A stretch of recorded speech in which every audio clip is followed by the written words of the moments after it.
Vigilance জালরে Gajapati সিডিএমओ कार्यालय वरिष्ठ किराणी जगदीश पट्टनायक और पियन निरंजन नायक 25,000 टंका लांच नेबा बेले जगदीश और निरंजन को धरिला ভিজিलांस। जूनियर डाक्टर पोस्टिंग पाई पियन निरंजन को माध्यम रे जगदीश लांच नेउतवा बेले माड़ी बसिला ভিজিलांस।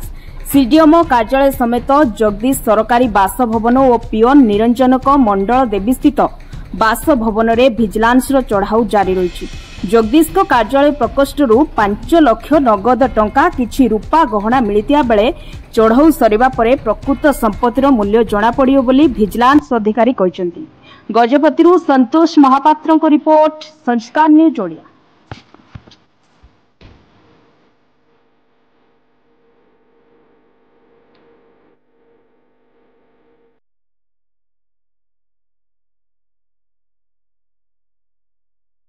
आपण देखुछन्ती संस्कार टीवी ओडिया 24/7 आपण को सेवारे।